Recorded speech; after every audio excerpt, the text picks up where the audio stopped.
Morning, sir. Pwede na check ang voucher. Sir. Good morning, sir. Pwede na check ang voucher. Good morning, sir. Okay. Good to go. This story follows the life of Max, who is a criminology graduate who currently works as a security guard and wishes to enter the PNP but is unable to because of the long waiting list and other applicants having better credentials. He feels that he has betrayed his family and peers' expectations and is pressured by the mere thought. Taas po dyan tawag waiting list. So sa kung makita sa imong background, purag malabo dyan na madawat ka sa tuwang organization. So dili lang tungod kay daghan og waiting list, imo pong qualifications is outmatched siya sa uban compared sa imo nga that one kaning wala jud kay outstanding na qualifications. So ako ma-recommend sa imo is mag-try ka og kuha og another qualification kung makaya nimo. And if possible, maybe try na lang nimo sa lahi na profession or lahi na organization. That is list. After being rejected for the third time, he speaks with his acquaintances who turned out to be drug users and dealers. Out of the promise that he would forget his problems if he were to smoke the said item, he was tempted to try, thus leading to his action. Basta, naikuan ba na ipakantiling kuranan ba para jud na sa imo ba? Maning shot sa bro. Oh, inom sa ta kay inig kayo. Yo, kumusta man tong pang-apply nimo dito ah? Ay, pre, wala akong ipalad, pre. Sure sa PNP, wala na palad rod. Taas kayong waiting list, pre. Tapos, hindi pasok ako ang standard qualification. Yung magunsa na naman kakaroon. Tanos ang kinabuhay, pre. Tambay na nakakaroon pre. Adto lang dire pre karon pre. Adto lang dire permi pre para chat permi ba. Tagay permi ba. Bukan sa akuan, pre. Sa damdamin, pre. Ay tama, nahoy, na may solusyon na sa problema nimo. Amo nang gina-take ba. Ito ka, kanang makan, Gusto ko na mawala kung problema, pre. Wala problema pre. Wala mo problema pati mo kuan pre pati Ano sa solusyon, pre? wala. kani, kita na siya.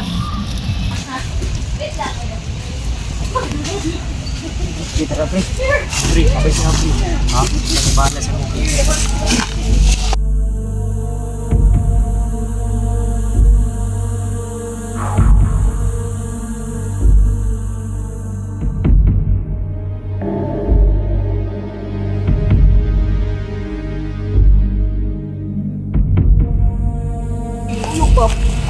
Shot. Hindi ah, puto hindi sila day. Ano kaya? Sorry. Tara, pre. Sige, pre. Sino pre? Yan ang program dyan, pre. Kita ka na ba? Kita ka na. Lipong mo, pre.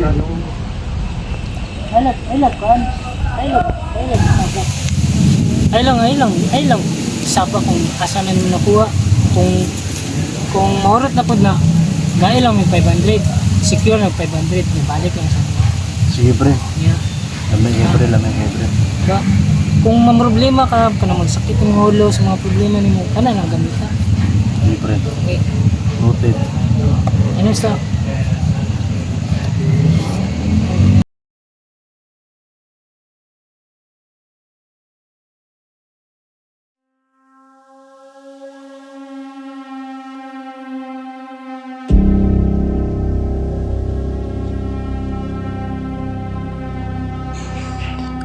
After using the said illegal drug, symptoms began to appear. First, he is unable to sleep.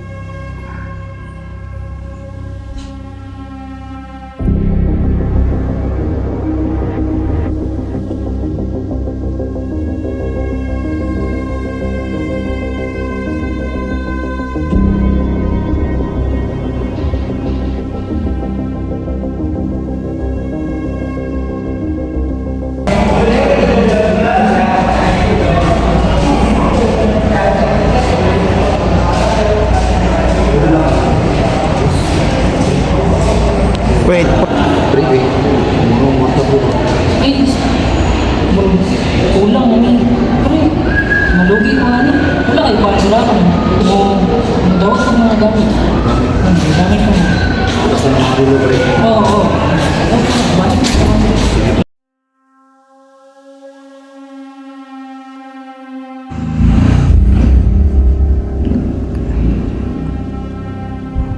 Later on, he had decided to resort to stealing in order to buy drugs.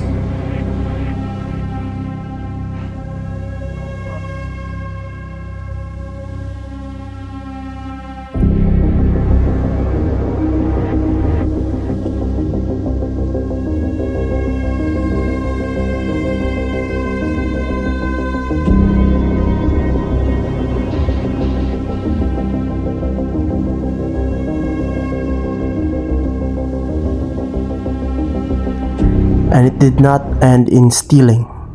He even resorted to private loans from some very shady people.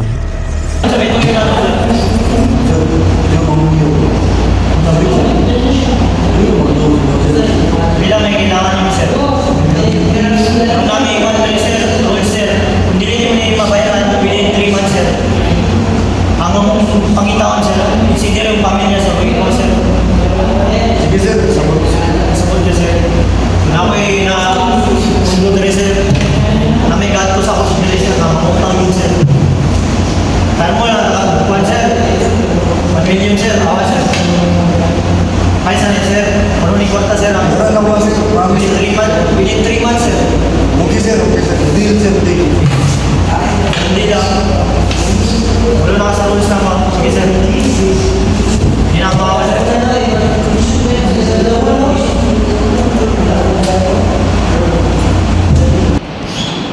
And when at home, he does not have any appetite and does not want to eat. And he even gets into arguments with his family. And when he's at work, he does not perform his duties properly. And it does not end there. He even skips his duty and have some indications of drug use visible in his body. Ato ako sa opisina.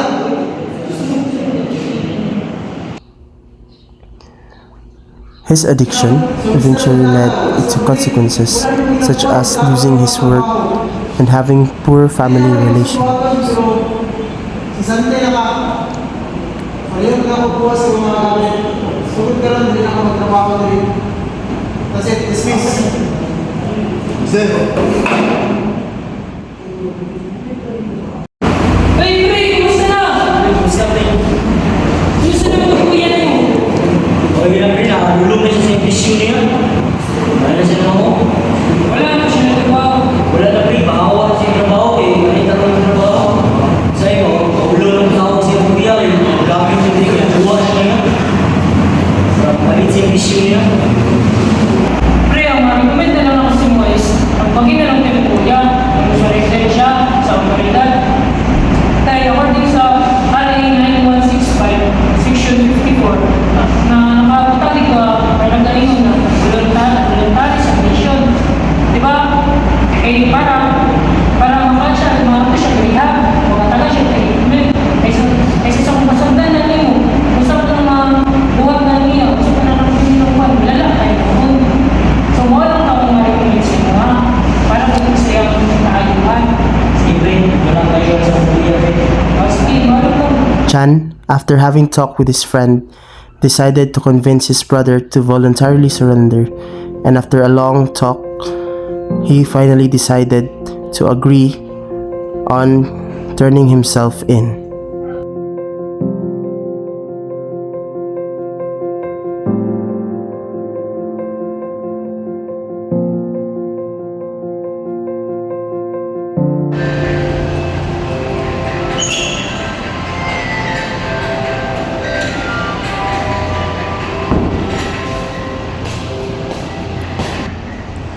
After turning himself in to the proper authorities, he was given 6 months of rehabilitation in one of the facilities charged or tasked by the community to oversee drug rehabilitation for drug addicts. Tapos wala kay daan na criminal record.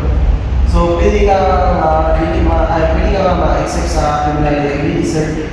So, katotohanan is undergo ka rehabilitation. And ang judge na bahala kung sa decision kung isunod mo ka sa facility or ibalik ka sa inyo under supervision. So, okay lang ba sa inyo, sir? Kung nalalagay rin ang He then received treatment, but it was not easy. He suffered from withdrawal, but still, he managed to overcome it and become a clean man. Na-serve na rin mga 6 months diri sa rehabilitation facility.